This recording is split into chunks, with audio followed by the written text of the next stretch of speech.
faut croire en quelque chose, que ce soit votre instinct, votre destin, votre vie ou le karma, car croire que les points se relieront plus tard vous donnera la confiance nécessaire pour suivre votre cœur, même lorsque cela vous éloigne du chemin bien tracé.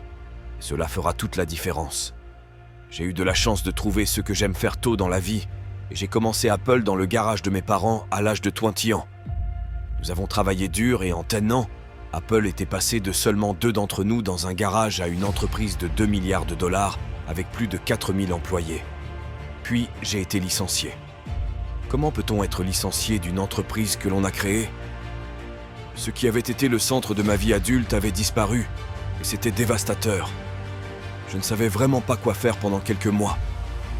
J'étais un échec très public, et j'ai même pensé à fuir la vallée.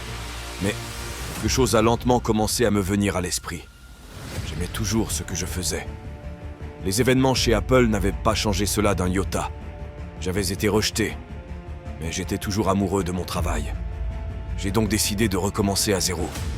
Je ne le voyais pas à ce moment-là, mais il s'est avéré que le licenciement d'Apple était la meilleure chose qui aurait pu m'arriver.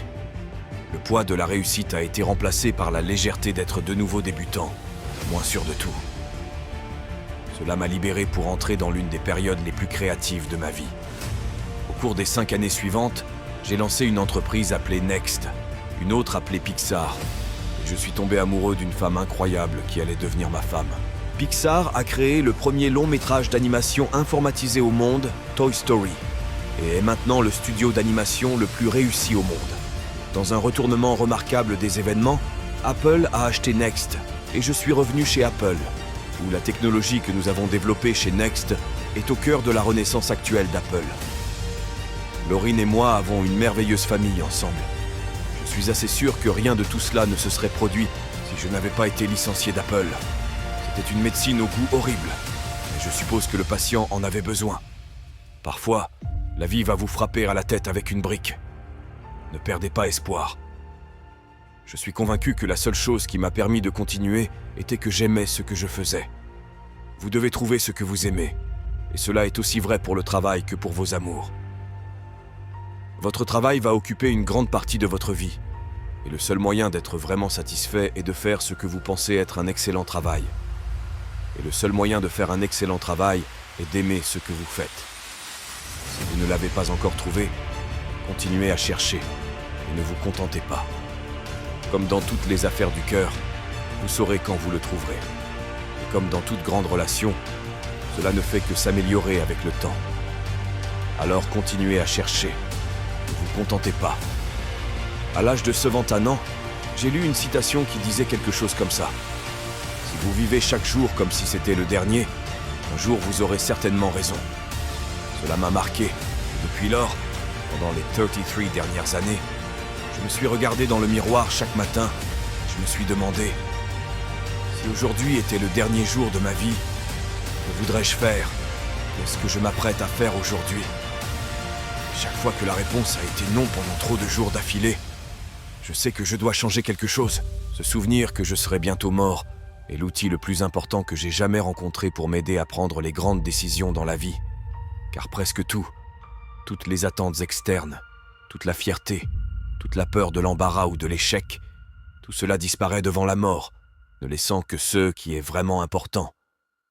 Se souvenir que l'on va mourir est le meilleur moyen que je connaisse pour éviter le piège de penser que l'on a quelque chose à perdre. Vous êtes déjà nu. Il n'y a aucune raison de ne pas suivre votre cœur. Il y a environ 1 an, on m'a diagnostiqué un cancer. J'ai passé une IRM à 7h30 du matin et elle a clairement montré une tumeur sur mon pancréas. Je ne savais même pas ce qu'était un pancréas. Les médecins m'ont dit que c'était presque certainement un type de cancer incurable et que je ne devrais m'attendre à vivre que 3 à 6 mois. Mon médecin m'a conseillé de rentrer chez moi et de régler mes affaires, ce qui est le code des médecins pour se préparer à mourir. Cela signifie essayer de dire à vos enfants tout ce que vous pensiez avoir les 10 prochaines années pour leur dire en seulement quelques mois. Cela signifie s'assurer que tout est bouclé pour que ce soit aussi facile que possible pour votre famille. Cela signifie dire au revoir. Je vis avec ce diagnostic toute la journée. Plus tard dans la soirée, j'ai eu une biopsie où ils ont inséré un endoscope dans ma gorge, à travers mon estomac dans mes intestins, ont mis une aiguille dans mon pancréas et ont obtenu quelques cellules de la tumeur. J'étais sédaté, mais ma femme qui était là m'a dit que lorsque les médecins ont vu les cellules sous un microscope, ils ont commencé à pleurer parce qu'il s'est avéré que c'était une forme très rare de cancer du pancréas qui est guérissable par chirurgie. J'ai subi l'intervention chirurgicale et heureusement, je vais bien maintenant. C'était le moment le plus proche où j'ai frôlé la mort et j'espère que c'est le plus proche que je vais avoir pendant quelques décennies de plus. Ayant vécu cela, je peux maintenant vous dire ceci avec un peu plus de certitude que lorsque la mort était un concept utile mais purement intellectuel. Personne ne veut mourir. Même les gens qui veulent aller au paradis ne veulent pas mourir pour y arriver. Et pourtant, la mort est la destination que nous partageons tous. Personne n'en a jamais réchappé. C'est comme ça que ça devrait être, car la mort est très probablement la meilleure invention de la vie. C'est l'agent du changement de la vie. Il débarrasse l'ancien pour faire place au nouveau. En ce moment, le nouveau, c'est vous. Mais un jour, pas trop loin dans l'avenir, vous deviendrez progressivement l'ancien et serez écarté. Votre temps est limité, alors ne le gaspillez pas en vivant la vie de quelqu'un d'autre.